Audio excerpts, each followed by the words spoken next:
The Wise Sage of Yasnaya, Polyana, talks with Leo Tolstoy from 1901 to 1909.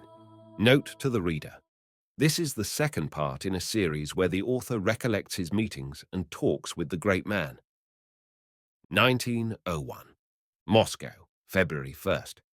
Tolstoy began about a couple of months ago to learn Dutch, and now he reads quite easily at the age of 73. He has an original way of learning languages. He gets the New Testament in the language he wants to know, and whilst reading it through, he learns the language. Tolstoy said to me recently about modern art, "The sense of shame is lost. I cannot call it anything else. The sense of aesthetic shame. I wonder if you know the feeling. I feel it most strongly when I read something that is artistically false, and I can call it nothing else but shame." With regard to his play, The Corpse, Tolstoy said to me, "The son of the wife of the man I described came to me, and then the man himself. The son, on behalf of his mother, asked me not to publish the play, because it would be very painful to her, and also because she was afraid of the consequences. I, of course, promised.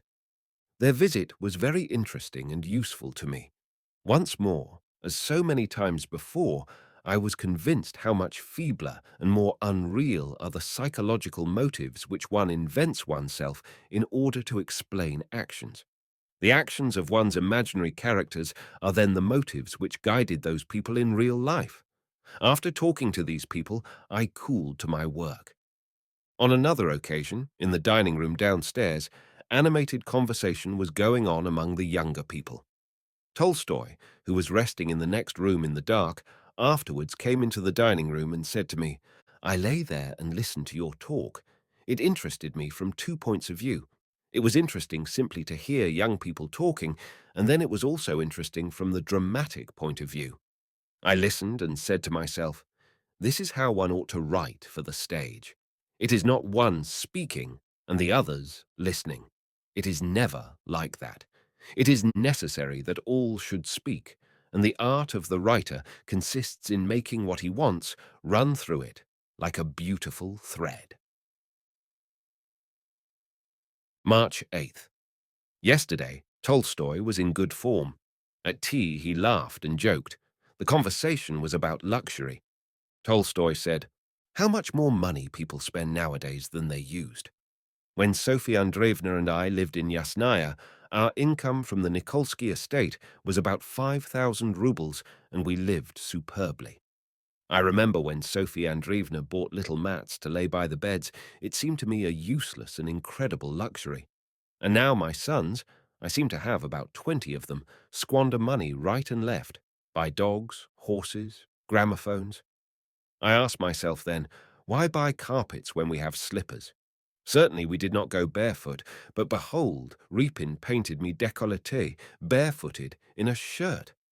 I have to thank him for not having taken off my nether garments, and he never asked me if I liked it. But I have long since got used to being treated as if I were dead. There, in the Peredvizhny exhibition, you will see the devil, Repin's Temptation of Christ, and you'll also see the man possessed by the devil. On February 25th, Tolstoy's excommunication was announced. That day, Tolstoy and A.N. Dunayev went on some business to a doctor and came into the Lubyansky Square. In the square, by the fountain, the crowd recognized Tolstoy. At first, as Dunayev relates, an ironical voice was heard. "Here's the devil in the likeness of a man." This served for a signal. The crowd threw themselves like one man on Tolstoy. All shouted and threw up their hats. Tolstoy was confused. He didn't know what to do and walked away almost at a run. The crowd followed him. With great difficulty, Tolstoy and Dunayev managed to get a sledge at the corner of Negliny. The crowd wanted to stop the cabman, and many held on to the sledge. At that moment, a troop of mounted police appeared, let the cab through, and immediately made a ring and cut off the crowd. On the occasion of his excommunication, Tolstoy received, and is still receiving, a number of addresses, letters of sympathy, etc. One lady sent him a piece of holy bread and a letter in which she said that she had just received the sacrament and took the host for his benefit. She ends her letter, "Eat it in health, and pay no heed to these stupid priests." August 9th. I was the other day in Yasnaya, Polyana. Tolstoy is hale and hearty. I have not seen him like that for a long time. The conversation was about Russian writers. Tolstoy said, "I was fond of Turgenev as a man. As a writer, I do not attribute particular importance to him or to Goncharov. Their subjects, the number of ordinary characters and love scenes, have too ephemeral an importance. If I were asked which of the Russian writers I consider the most important, I would say Pushkin, Lermontov, Gogol, Herzen, whom our liberals have forgotten, and Dostoevsky, whom they do not read at all. Well, and then Griboyedov, Ostrovsky, Tyutchev." Of Gogol's works, Tolstoy does not like Taras Bulba at all. He far prefers The Reviser, Inspector General, Dead Souls, Shinel, Koliaska. It's a masterpiece in miniature. Nevsky Prospect. Of Pushkin's works, he considers Boris Godunov a failure. It is characteristic that in making his selection, Tolstoy said, "I do not speak of myself. It's not for me, but for others, to judge of my importance." That evening in his study, Tolstoy said to me, "Alexander Borisovich, an image comes before me. Rays spread out from a center. The center is the spiritual essence. The rays are the perpetually growing needs of the body. A time comes when a spiritual life begins to exist inside these rays. They spread out at an ever-diminishing angle, become parallel, and at last draw together and finally unite in the one infinitely small and entirely spiritual center, death." Gaspra, Crimea, September 12th. Chekhov was here yesterday. He does not look well. He looks old and coughs perpetually. He speaks little in short sentences, but they are always to the point. He gave a touching account of his life with his mother in the winter at Yalta. Tolstoy was very glad to see him. Gaspra, Crimea, September 16th. Life here goes on very quietly. After dinner, I or N.L. Obolensky, or both in turn, read Chekhov's stories aloud, which Tolstoy greatly enjoys. The other day I read The Tedious Story. Tolstoy was in the constant raptures over Chekhov's understanding. He also liked, for the originality of the idea and the mastery of the writing, the bet, and particularly the step. Of Chekhov, Tolstoy said, "He is a strange writer. He throws words about as if at random, and yet everything is alive. And what understanding! He never has any superfluous details. Every one of them is either necessary or beautiful." September 20th. I told Tolstoy about the article in the Moscow Courier where Maeterlinck is quoted as saying that Power of Darkness is in his opinion almost the greatest play. Tolstoy laughed and said, "Why doesn't he imitate it then?" Author's interjection. The theme of the corpse became known to the newspapers through Tolstoy's copyist, Alexander Petrovich, who, in a drunken bout in the Kitrovka, told a fellow drunkard, a reporter of the Novosti Dnyer, that Tolstoy was writing a play, and also told him the subject of the play. The reporter made an article of it and published it in the paper. This was the cause of the dramatis personae coming to Tolstoy, and it was also one of the reasons why Tolstoy left the play unfinished. Years afterwards, the play, finished, was published and entitled The Living Corpse. 1902. Moscow, January 13th. Tolstoy once told me, "When I went to see Power of Darkness acted, I sat in the gallery on purpose so as not to be recognized. Yet I was recognized. They began to tell me to go on the stage, and I hurried home at once. But there was a moment when I could hardly restrain myself from stepping onto the stage and beginning to speak, to say everything, whatever that may be." January 15th. Gorky read aloud to Tolstoy the end of Mazzini's book On the Duties of Man, which Tolstoy likes very much. While Gorky was reading, Tolstoy, who had read the book more than once, was almost moved to tears. Madame N.N. Den told me the following story, which she had from her sister. When Tolstoy was very ill, he thought he was dying and took leave and said goodbye to all who were present. Leo Lvovich was the only one of Tolstoy's children who was absent, and Tolstoy dictated a letter to him. Those who read it say that this farewell letter at the point of death was deeply moving. The letter, however, was not sent, for Leo Lvovich arrived at Gaspra in person. When he came into Tolstoy's room, Tolstoy said that it was difficult for him to speak, but that he had expressed all his thoughts and feelings in the letter, which he handed to his son. Leo Lvovich read the letter at once in Tolstoy's room, then came into the next room and, in the presence of all those who were there, Countess Sophie Nikolaevna included, tore his dying father's letter into little bits and threw it in the wastepaper basket. Yasnaya, Polyana, July 25th. I have been here a few days. Tolstoy is well physically. Today, Tolstoy said to Dr. Butkovich, the only true way for a man to improve human life is by the way of moral perfection in his personal life. Spiritual life is a constant progress, a constant effort towards the realization of truth. The conversation turned upon literature. It began with my saying that Sienkiewicz's novel, The Sword Bearers, was a boring book. Tolstoy said, yes, for some reason I began it, but I could not read it. Do you remember how, when one is a child, one sometimes gets a piece of meat, which one chews and chews and chews, and one can't deal with it, and at last one quietly spits it out and throws it under the table? Then Tolstoy remembered B's story, which he read recently. It begins with a superb description of nature, a little shower, which is done as Turgenev even could not do it, let alone myself. And then there is a girl. She dreams of him. Tolstoy shortly told the plot of the story.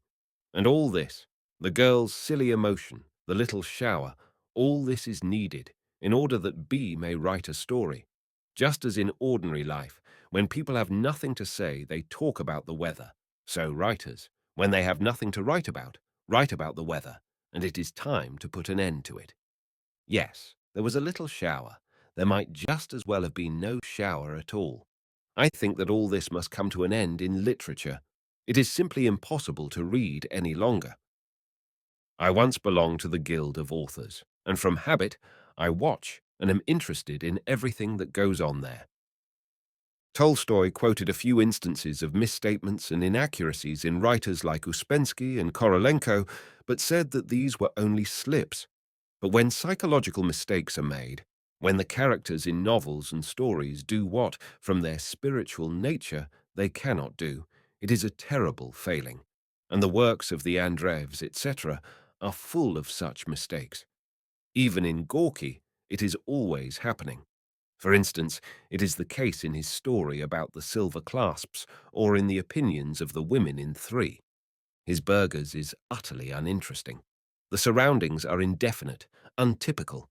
Nobody can make anything of it at all. I'm always afraid of falling into the old man's habit of being unable to appreciate or to understand the present.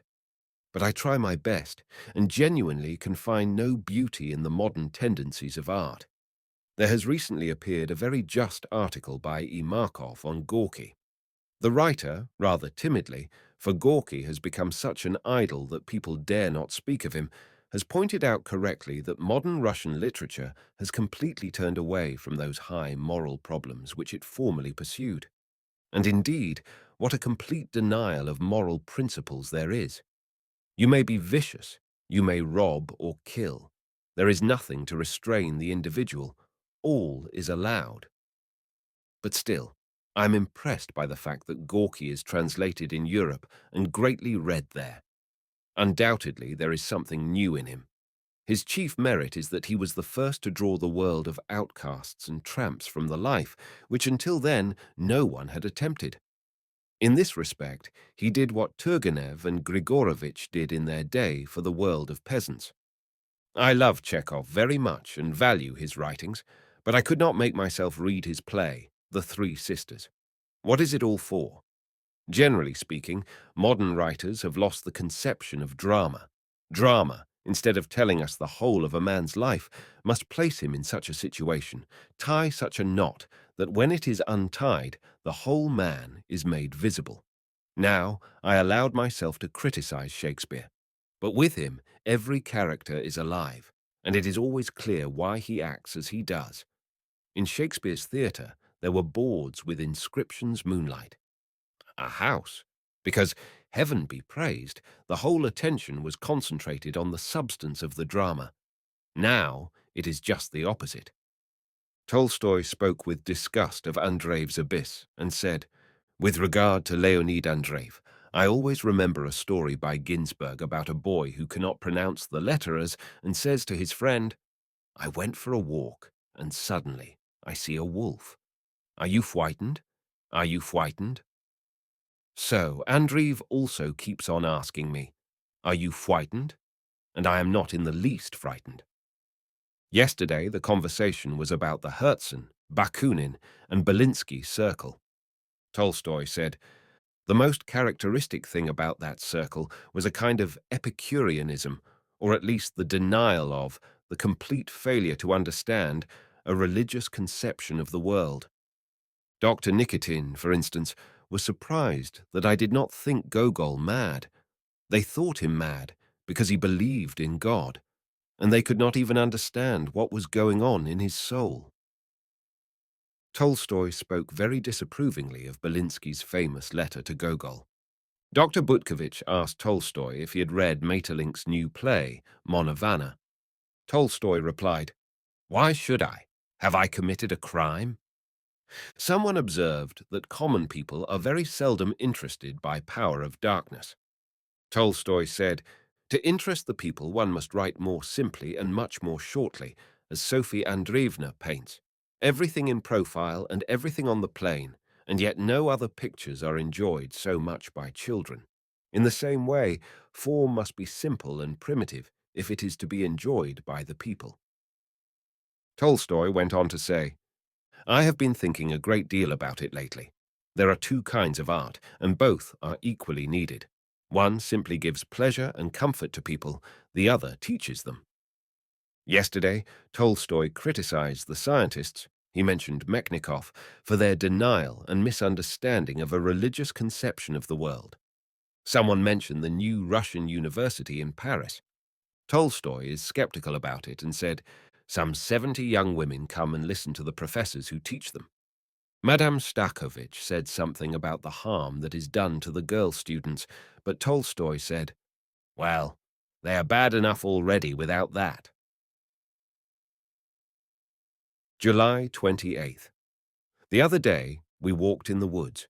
Tolstoy sat down on his camp stool, which was given him by N. He sighed and said, "Yes, poor fellow." Then he turned to Marie Lvovna and asked, "Marcia, who's the poor fellow?" "I do not know, Papa." Buddha, N. bespattered Socrates, and now he is going to do the same to Buddha. Yesterday, Tolstoy was showing us a portrait group of the Tolstoy brothers, and pointing to his brother Nikolay, said, "He was my beloved brother. He was the man of whom Turgenev justly said that he had not a single one of the faults which one must have in order to be a writer.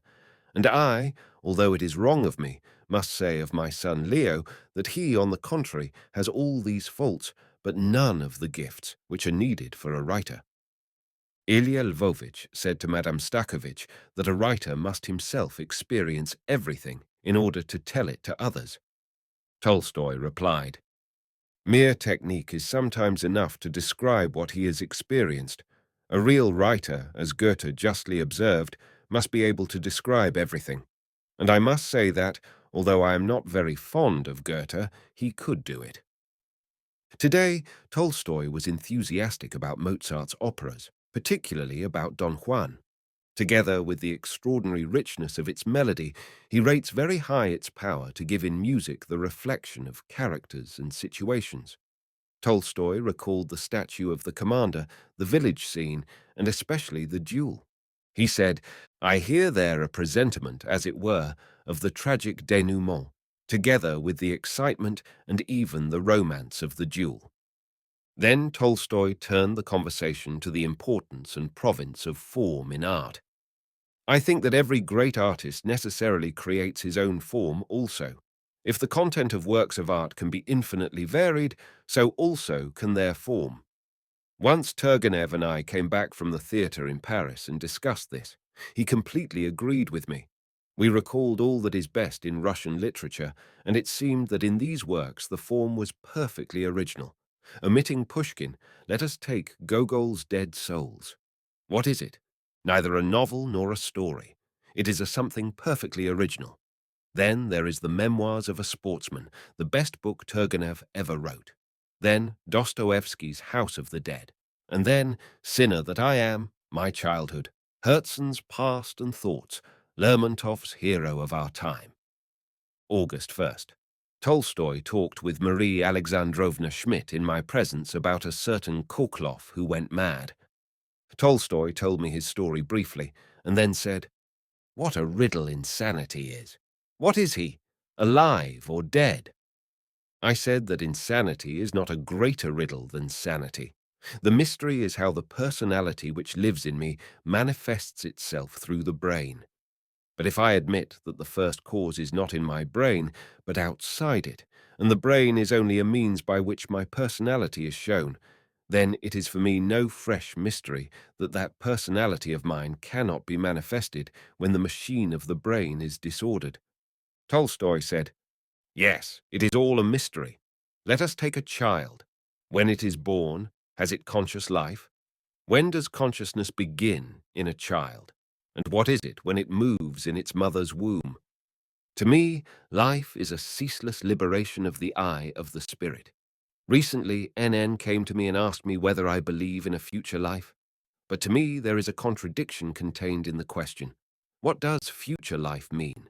One may believe in life, but for eternal life, our conception future is quite inapplicable.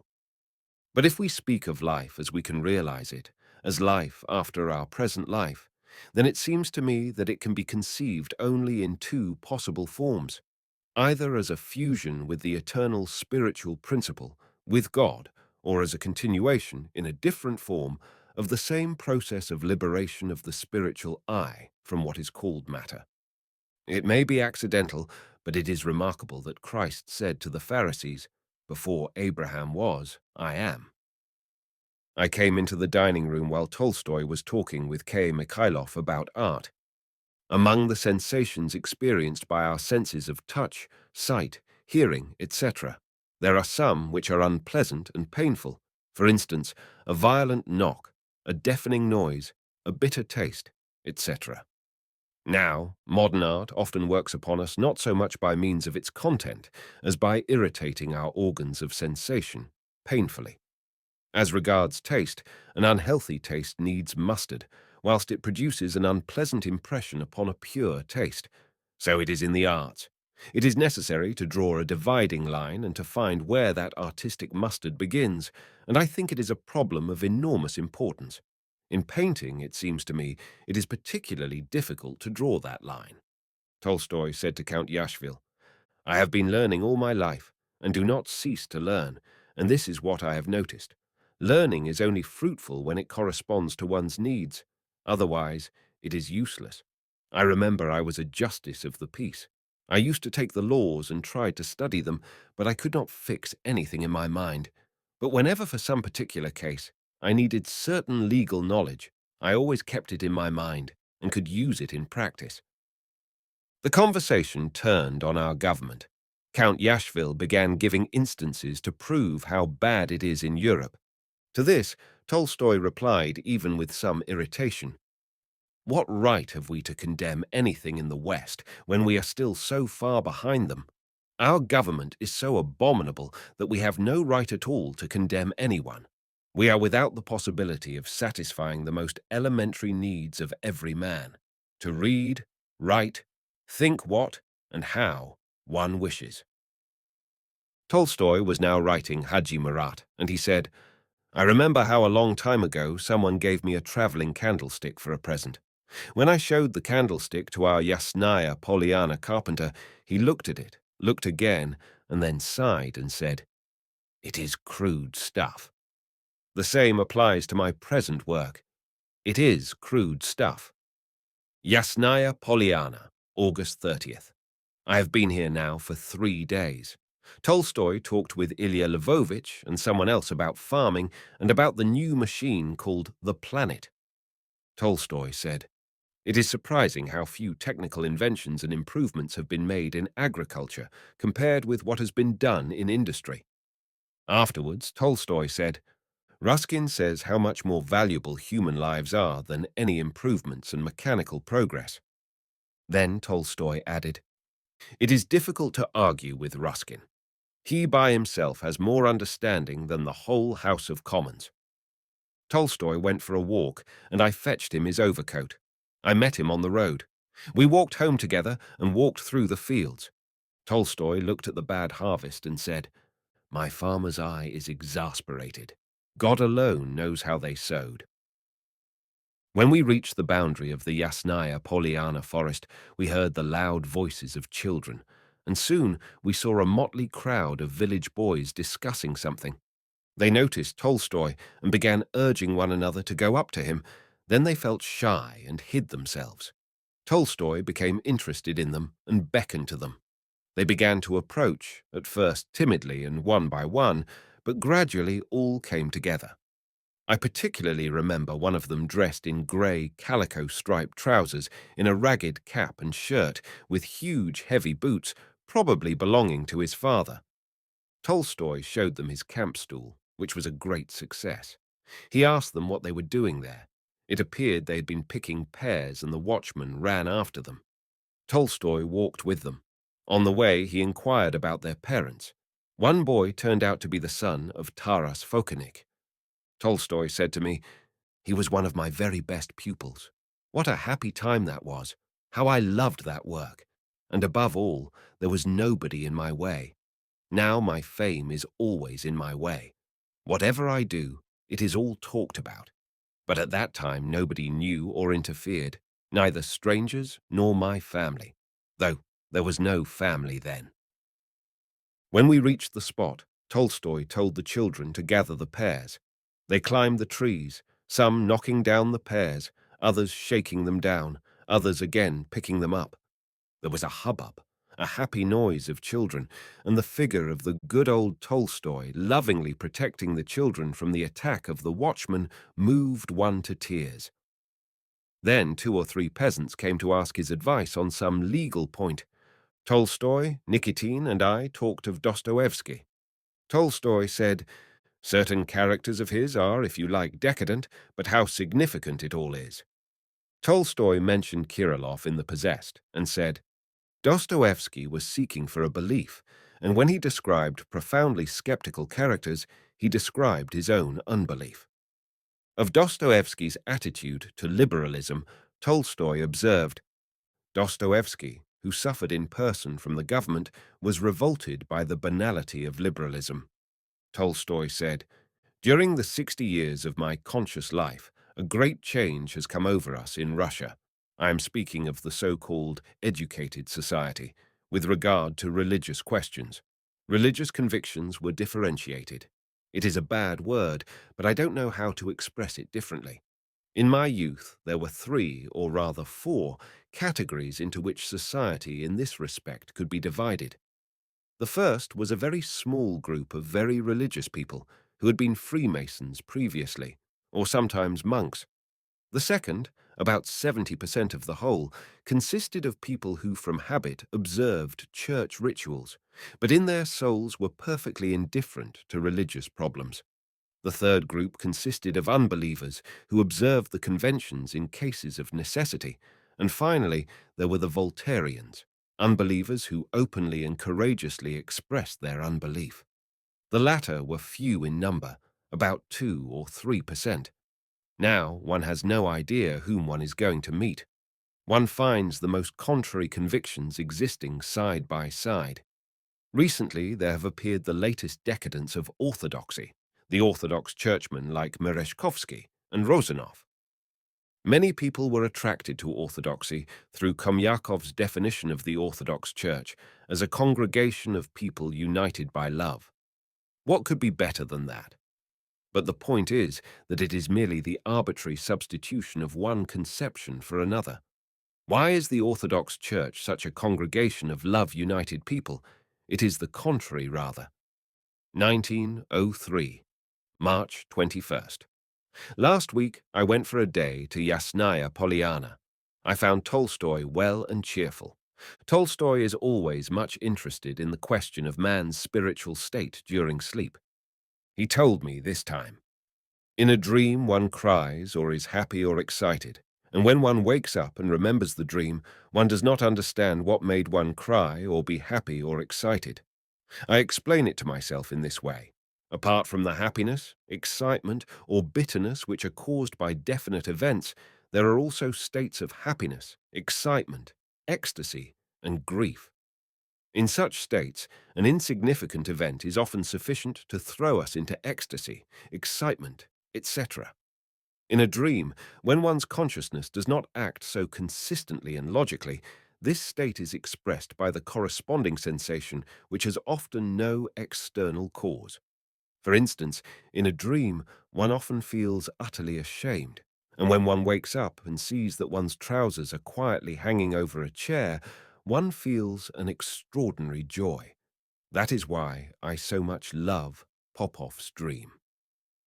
It gives a wonderful account of that sensation of shame in a dream, and besides, all the characters are magnificently described. In spite of its comic nature, it is a real work of art. June 1st. I returned from Yasnaya Polyana, where I spent a day. Tolstoy is planning a work of a philosophical nature, which he is greatly excited about at present. Speaking of it, Tolstoy said to me, "Everything in the world is alive.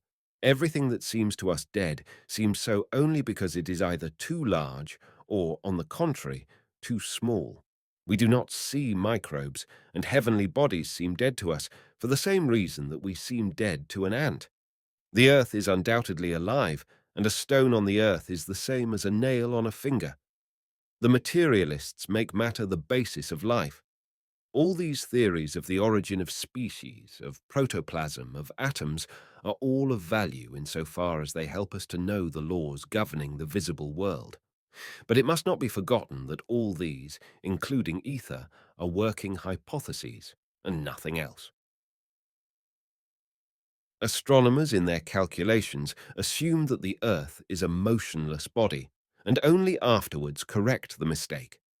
Materialists, too, make false premises, but they do not observe the fact that this is so, but let them pass as basic truths.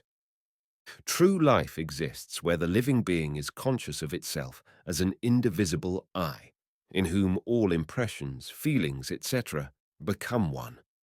So long as the I struggles, as nearly the whole animal world does, merely to crush the other creatures known to him in order to attain his own temporary advantage, true spiritual life, which is without time and space, remains unexpressed and imprisoned. True spiritual life is liberated when a man neither rejoices in his own happiness nor suffers from his own suffering, but suffers and rejoices with the worries and pleasures of others, and is fused with them into a common life. Of the life to come, although of course the words to come are inappropriate here, of life beyond our physical being, it is impossible to have knowledge. We can imagine two forms only, either a new form of the individual life or a fusion of personal life in the life of the whole. The former seems to us more comprehensible and more likely, since we only know our individual life, and we can more easily accept the idea of the same life in a different form. July 14th. In the beginning of July, my wife and I spent 2 days in Yasnaya Polyana. On the occasion of Madame Kolokoltsev's suicide, Tolstoy said to me, "I can't understand why people look upon suicide as a crime. It seems to me to be man's right. It gives a man the chance of dying when he no longer wishes to live. The Stoics thought like that." As Madame Kolokoltsev was insane, the conversation turned on insanity. I said, as I had done previously, that the spiritual life of the so-called insane remains unchanged. All that happens is that a mad person cannot make his personality felt. Tolstoy agreed with me. Next day he said to me, Yesterday's conversation on insanity was of great interest to me. I've been thinking a great deal about it. There are two consciousnesses in us. One, the animal, the other, the spiritual. The spiritual is not always shown in us, but it is this that makes our true spiritual life, which is not subject to time. I do not know how it is with you who are comparatively young, but with me there are times in my long life which are clearly preserved in my memory, and other times which have completely disappeared. They no longer exist. The moments which remain are most frequently the moments when the spirit in me awoke. It often happens at a time when one has done something wrong, and suddenly one wakes up, realizes that it is bad, and feels the spirit in one with special force. Spiritual life is a recollection. A recollection is not the past, it is always the present. It is our spirit, which shows itself more or less clearly, that contains the progress of man's temporary existence. There can be no progress for the spirit, for it is not in time. What the life in time is for, we do not know. It is only a transitory phenomenon.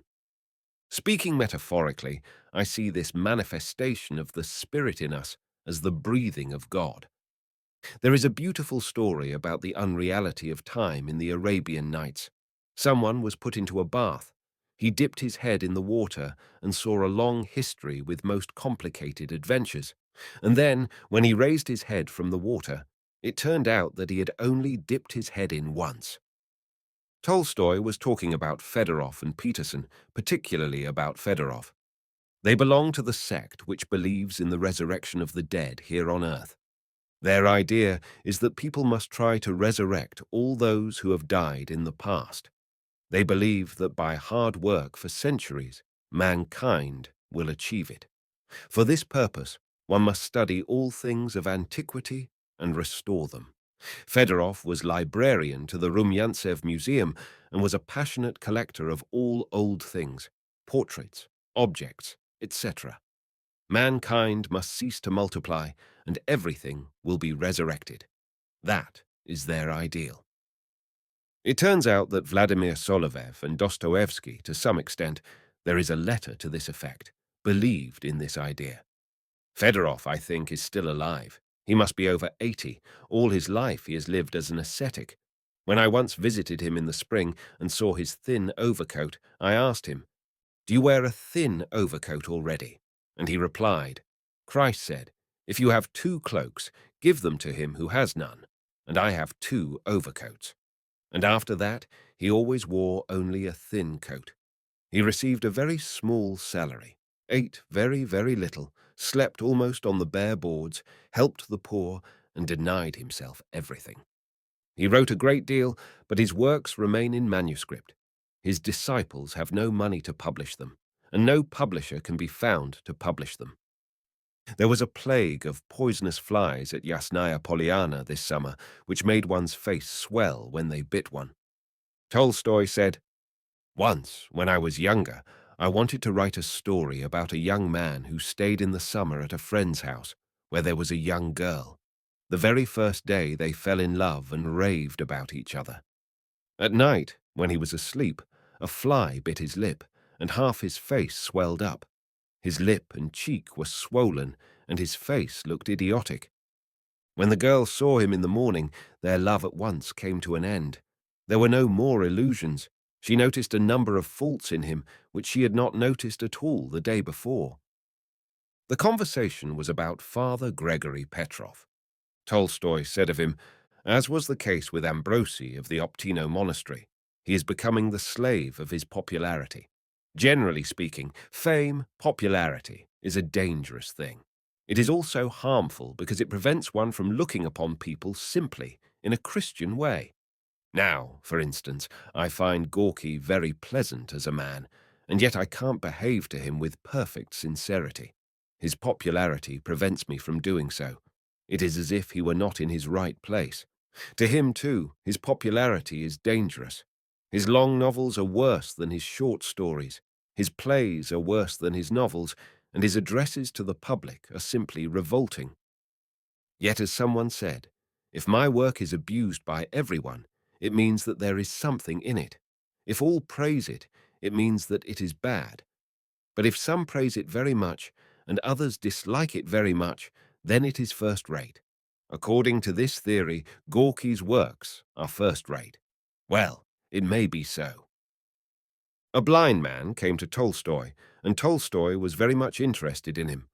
The blind man was trying to get into a school for the blind so as to complete his education, and Tolstoy wanted to help him. The blind man intended to give an account of his life. After lunch, we were going for a walk. Tolstoy was talking to the blind man. Then he took him to the kitchen to give him some food and said goodbye to him. The blind man said to him, "I should like to go on talking to you." Tolstoy replied, "Later, perhaps, I will talk to you again." We went for a walk, but before reaching the gate, Tolstoy said that he had changed his mind and would return home. Sophie Andreevna observed, "He probably regrets having left the blind man." And it was true. We walked for a long time, and when we got back, Tolstoy was still sitting with the blind man. Tolstoy said to me later, "The blind man told me many legends. One of them I never heard before.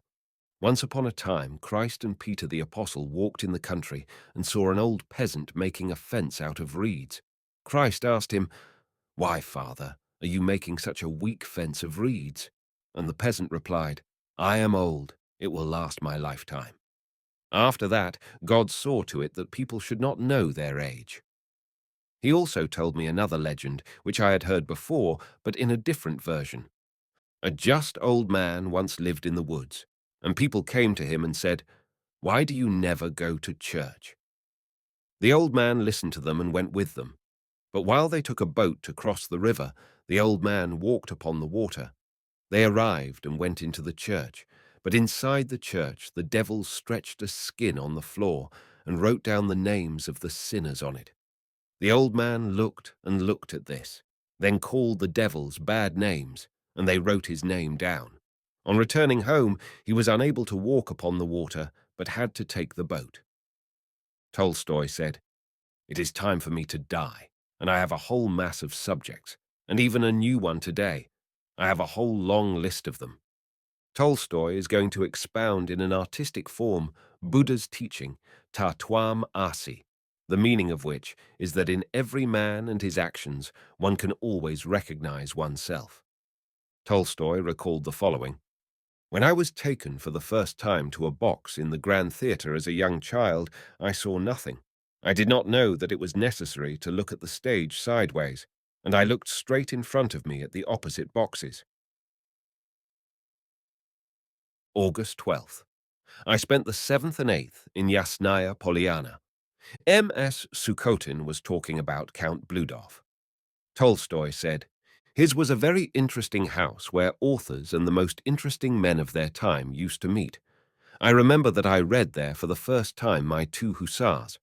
Bludov was once intimate with the Decembrists and sympathized in his soul with every progressive movement, and he kept on serving under Nicholas I. Mikhail Sergeyevich Sukhotin asked whether Bludov was a Russian, and why was he a count. Tolstoy said, "The Bludovs were a purely Russian family, to whom the title of count was granted. I remember when I gathered the peasants to read to them the ukase of their liberation, at the bottom were the names of the signatories, and it finished with the words, 'Countersigned by Count Bludov.' An elderly peasant, Ereme, shook his head all the while and said, 'That blood, he must be a brainy fellow.' Evidently, he took it to mean that Bludov was at the head of the whole affair." The conversation was about medicine. Tolstoy said, "Medicine cannot possibly be called an experimental science, for in medicine experiment in the strict sense is impossible. With experiments in chemistry, a repetition of the more or less same conditions is possible, and so there can be approximately an exact conclusion as to the results. But in medicine, there is no exact experiment, nor can there be, for it is never possible to repeat the conditions that existed previously, if only because the individuality of the patient changes, and nearly, if not quite, everything changes in sympathy with that." Tolstoy related this episode from his childhood. "We had a distant relation, an old woman, Yakovlev. She lived in her own house in the Staro-Konyushena Street in Moscow. She was a great miser, and when she went to the country in the summer, she sent her children ahead in the luggage van. Once, when I was quite a small child, old Yakovlev came to pay us a visit. She sat with the grown-up people, and my brother Nikolenka got a box, put dolls into it, and began dragging it across the rooms. When he dragged it into the room where old Yakovlev sat, she asked him, "Nicholas, what have you got there?" And he replied, "It is old Yakovlev going into the country, and her children are being sent ahead in the luggage van." During the 2 days, the 6th and the 7th of August, of my stay in Yasnaya, Tolstoy wrote a perfectly new and very powerful story called Father and Daughter, which, he said, will stay as it is for the time being. Tolstoy himself seems to be very well pleased with the story, and he thinks he may not have to alter it. Tolstoy recalled the folk story of Vanka Kliushnik, who asked before his execution to be allowed to sing a song, and Tolstoy was in raptures over the beauty of it. Tolstoy is much amused because he is riding a young horse and training it. He is a great connoisseur of horses. He loves them and is a perfect horseman. He trains his horse to various paces. He showed me and Ilya Vasilievich how the horse started to gallop with the right leg. At the beginning of the ride, I asked Tolstoy how to train a horse to start with this or that leg. Tolstoy explained to me how it was done and then observed, "Once a horse leads off with a certain leg, it wants to start with the same leg next time." In a man's life, too, custom plays an enormous part. Once a certain habit is formed, a man unconsciously tries to act in accordance with it. It is very seldom that people act in accordance with reason, and only very remarkable people do so. Usually people live and act by habit. How otherwise could it be possible that moral truths, announced so long ago by the great thinkers and admitted by most people, so rarely guide their actions? Very few people overcome the habits of animal life and oppose them by the convictions of reason. When later we drove past a beautiful wood, Tolstoy said, "Once upon a time this forest belonged to Dolin Ivansky. He was about to sell it, and I wanted to buy it, but for some reason I bargained, although the price was reasonable. We did not settle the business. When I came home and thought it over, I saw that the price was reasonable and the forest good, and I sent the steward to say that I was ready to buy it. But when the steward arrived, the forest was already sold. For a long time afterwards, I could not remember without annoyance that I had let that forest slip through my hands." Then we drove by the forest called Limonov Woods. It is a young forest planted by Tolstoy. He had not been there for a long time and was surprised to see how everything had flourished and grown up. Tolstoy said, "Yes, it is a queer sense, that of ownership. Here, too, one finds the same habit. When one analyses it in one's own mind, the feeling disappears. But instinctively, one always sees in oneself a particular interest in what was or is one's property, although one considers ownership harmful and unnecessary." Speaking later of the present political events, Tolstoy said, "The same is true also with regard to patriotism. Unconsciously, one's sympathies are on the side of Russia and her fortunes, and one catches oneself at it. But it is clear that with these internal and foreign troubles, one fine day all of a sudden Russia may fall to pieces. As the saying goes, sic transit gloria mundi. Now it is an enormous and powerful state, and suddenly everything may go to pieces." Tolstoy drew my attention to the fact that the road was beautifully lit up by the rays of the sun coming through the branches of the trees. He recalled that Turgenev in Virgin Soil has described how Sipyagin met Mariana and Nezhdanov lit up by such rays. He asked me if I remembered the passage.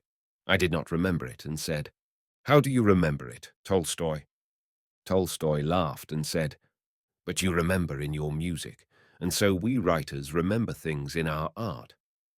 Tolstoy said about Virgin Soil that he did not share the general indifference towards that novel and considered it very successful. Among other things, he thought the new type of Sipyagin successful and observed at the right time. On this occasion, Tolstoy said, "But for the most part, I object to the trick of guessing at modern types and phenomena. The other day, the painter K was here. I told him a great deal about his work, which must be unpleasant to him. He's always occupied with these modern themes. I said to him that one ought never to paint what is talked about in the newspapers. Besides, he simply can't make a picture intelligible, clear. In his works, you can't make out what he wants to represent. How inferior he is to Orlov in this respect." I.V. Denisenko read aloud the chapters about Nicholas from Haji Murat. Tolstoy sat in his room, but he wanted to come where we were all sitting. He came in several times and said, "It is not interesting. Let it be." At last he even said with irritation, "It is rubbish." Then M.S. Sukhotin asked him, "Why did you write it then, Leo Nikolaevich?" Tolstoy replied, "But it is not finished yet. You came into my kitchen, and no wonder it stinks with the smell of cooking." Tolstoy explained why he had made up his mind never to write to the papers to deny what was said about him. When I stayed with Turgenev in Petersburg, Mefodie Katkov arrived from Moscow and, on behalf of his brother, asked Turgenev and myself to let him have something for his Ruski Vestnik. I promised nothing, but Turgenev, with his characteristic kindness, said rather vaguely that he might perhaps let him have something. Soon after this, a group of writers in Petersburg, Nekrasov, Turgenev, myself, Panayev, Druzhinin, Grigorovich, formed ourselves into a group and decided to publish only in the Sovremennik. When Katkov heard this, he accused Turgenev in print of breaking his promise. Then I wrote a letter to Katkov and asked him to publish it, in which I, as a witness, refuted Katkov's statement and proved that Turgenev had not promised Katkov anything. At first, Katkov did not publish the letter. Afterwards, he published it, but in such a mutilated form that it quite changed its character. After that, I made a vow to myself that I would never make any reply to attacks in the press. The talk turned on our government. Tolstoy said, "Do you know, Peter Alexeyevich, I want to found a society whose members would bind themselves not to abuse the government." Serginko and others replied that, although it was true that people made too much of that subject, still, when the government prevented people from living freely or breathing freely, it was difficult not to criticize it. To this, Tolstoy said, "It is only necessary to remember that the government, however strong and cruel it may be, can never prevent the real spiritual life of man, which alone is of importance. And why wonder that the government is cruel and wicked? So it must be. Mosquitoes bite, worms devour leaves, pigs grout in manure. All this suits them, and it is not worth while to be indignant about it.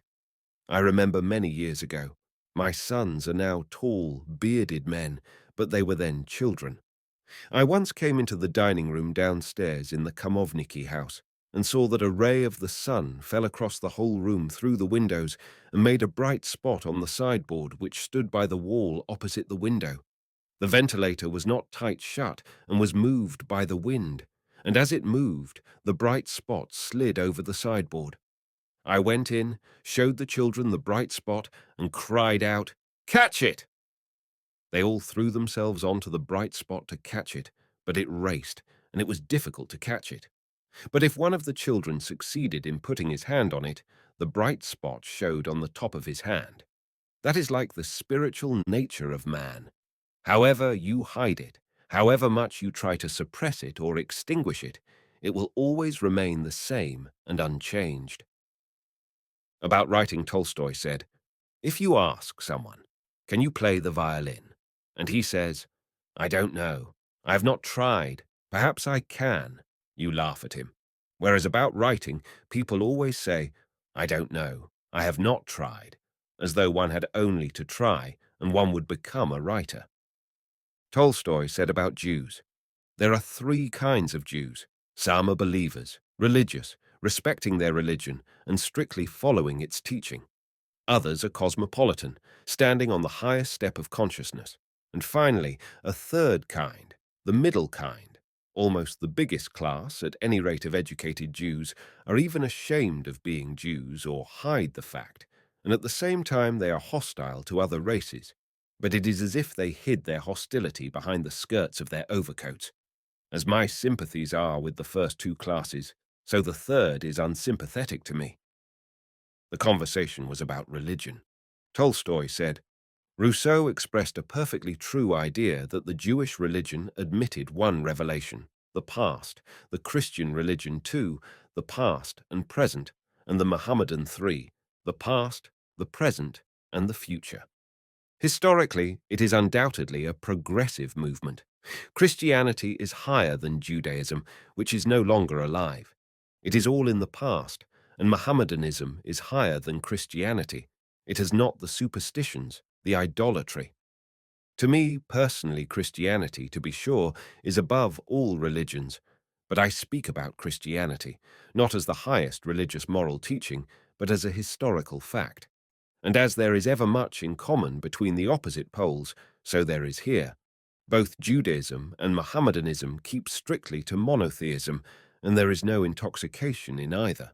But in the historical Christianity of the churches, there is polytheism, as well as all kinds of ignorance and cruelty. Everything is justified and even encouraged.